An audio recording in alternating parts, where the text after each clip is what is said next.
স্থানে গিয়ে আমরা সেটা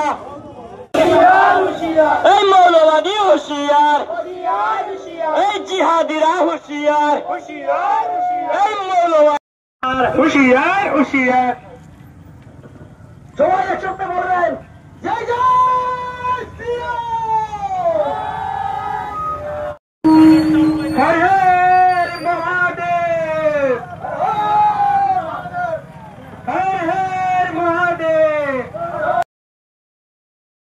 সবাইকে অনুরোধ করছি সুন্দর এবং সুশৃঙ্খল ভাবে আমরা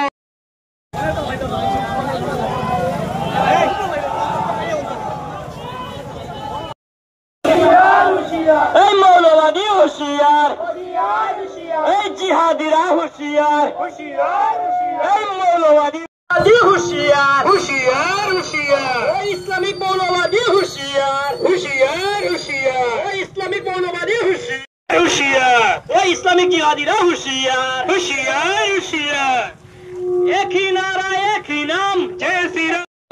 সবাইকে অনুরোধ করছি সুন্দর এবং সুশৃঙ্খল ভাবে আমরা আজকের এই মশাল মিছিলের মূল কারণটা কি? আজকে মশাল মিছিলের মূল কারণটা হচ্ছে পাকিস্তানের পেহেলগাঁও যে জিহাদিরা আমাদের দেশের 28 জন পর্যটককে, তার 28 জনের মধ্যে 2 জন ভিন দেশের ছিলেন, তাদের উপর আমরা এতদিন জানতাম উগ্রপন্থার কোনো জাত হয় না, কিন্তু আজকে প্রথম আমরা লক্ষ্য করেছি যে উগ্রপন্থারও জাত হয়। আজকে দেশের সমস্ত জায়গায় সনাতনী হিন্দুরা একত্রিত হয়ে তার প্রতিবাদ জানাচ্ছে। আমরা চাই পাকিস্তানকে আমরা দখল করব এবং আমাদের আওয়াজ ভারতবর্ষের থেকে এ ধরনের প্রতিবাদী মিছিল তৈরি হয়। মা বোনেরা সোচ্চার হয়ে বেরিয়ে এসেছেন এবং আমরা চাই আমাদের ত্রিপুরা রাজ্যের প্রত্যেকটি জায়গায় এ ধরনের সনাতনী হিন্দুরা জাগরিত হয়ে আমরা পাকিস্তানের বিরুদ্ধে আমরা লড়াই করব। আমরা সদা সর্বদা তৈরি আছি। আমরা জেনেছি বাংলাদেশের মধ্য দিয়ে আমাদের ভারতবর্ষে প্রবেশের পথ তৈরি করছেন ওনারা। আমরা জিহাদিদের দমন করার জন্য এ সমস্ত সনাতনী হিন্দুরা আমরা সর্বদা তৈরি আছি।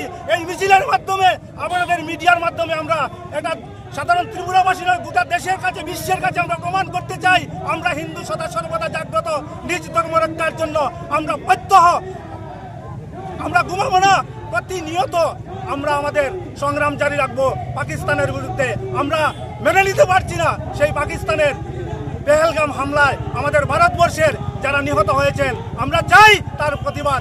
এর জন্যই আমাদের ইসাইল আইলচোড়া, প্রত্যেক রায়, পশ্চিম ইসাইল আইলচোড়া, বিষ্ণুপুর, এই সমস্ত অঞ্চল নিয়ে আমরা আজকে এই পথচারণ করেছি এবং আগামী দিনে আরো বিভিন্ন বাজার এলাকায় আমাদের সনাতনী হিন্দুদের এভাবে মশাল মিছিল সংরক্ষিত হবে। আপনাদের মাধ্যমে এটাই আমরা জানান দিতে চাই।